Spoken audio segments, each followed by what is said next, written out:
Segundo livro dos Reis, capítulo 3.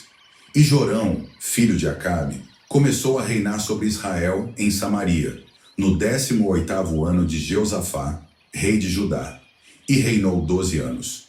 E fez o que era mal aos olhos do Senhor, porém não como seu pai, nem como sua mãe, porque tirou a estátua de Baal que seu pai fizera. Contudo, aderiu aos pecados de Jeroboão, filho de Nebate, com que fizera Israel pecar. Não se apartou deles.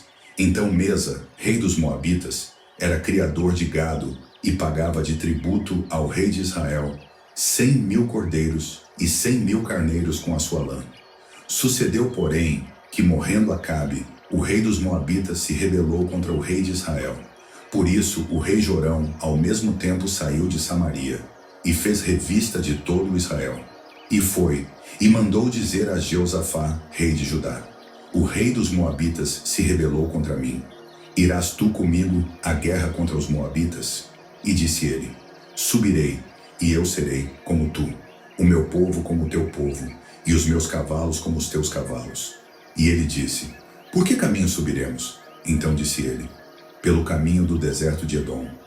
E partiram o rei de Israel, o rei de Judá e o rei de Edom, e andaram rodeando com uma marcha de 7 dias. E não havia água para o exército, e nem para o gado que o seguia. Então disse o rei de Israel: ah, o Senhor chamou a estes 3 reis para entregá-los nas mãos dos Moabitas. E disse Jeosafá: não há aqui algum profeta do Senhor, para que consultemos ao Senhor por ele? Então respondeu um dos servos do rei de Israel, dizendo: aqui está Eliseu, filho de Safate, que derramava água sobre as mãos de Elias. E disse Jeosafá: está com ele a palavra do Senhor. Então o rei de Israel, Jeosafá e o rei de Edom desceram a ter com ele. Mas Eliseu disse ao rei de Israel: que tenho eu contigo? Vai aos profetas de teu pai e aos profetas de tua mãe. Porém o rei de Israel lhe disse: não, porque o Senhor chamou a estes 3 reis para entregá-los nas mãos dos Moabitas. E disse Eliseu: vive o Senhor dos exércitos, em cuja presença estou, que se eu não respeitasse a presença de Jeosafá, rei de Judá, não olharia para ti nem te veria. Ora, pois, trazei-me um músico. E sucedeu que, tocando o músico, veio sobre ele a mão do Senhor. E disse: assim diz o Senhor: fazei neste vale muitas covas, porque assim diz o Senhor: não vereis vento e não vereis chuva. Todavia este vale se encherá de tanta água, que bebereis vós, o vosso gado e os vossos animais. E ainda isto é pouco aos olhos do Senhor. Também entregará ele os Moabitas nas vossas mãos.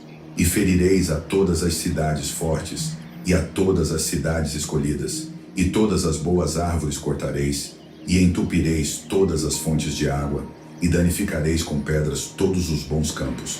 E sucedeu que pela manhã, oferecendo-se a oferta de alimentos, eis que vinham as águas pelo caminho de Edom, e a terra se encheu de água. Ouvindo, pois, todos os moabitas que os reis tinham subido para pelejarem contra eles, convocaram a todos os que estavam em idade de cingir cinto, e daí para cima, e puseram-se às fronteiras.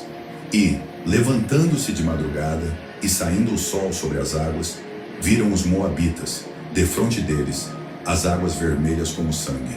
E disseram: isto é sangue, certamente que os reis se destruíram à espada e se mataram um ao outro.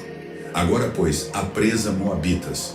Porém, chegando eles ao arraial de Israel, os israelitas se levantaram e feriram os moabitas, os quais fugiram diante deles e ainda entraram nas suas terras, ferindo ali também os moabitas, e arrasaram as cidades, e cada um lançou a sua pedra em todos os bons campos, e os entulharam, e entupiram todas as fontes de água, e cortaram todas as boas árvores, até que só em Kir-haresete deixaram ficar as pedras.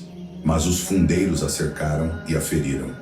Mas vendo o rei dos Moabitas que a peleja prevalecia contra ele, tomou consigo 700 homens que sacavam espada, para romperem contra o rei de Edom, porém não puderam. Então tomou a seu filho primogênito, que havia de reinar em seu lugar, e o ofereceu em holocausto sobre o muro, pelo que houve grande indignação em Israel. Por isso retiraram-se dele e voltaram para a sua terra.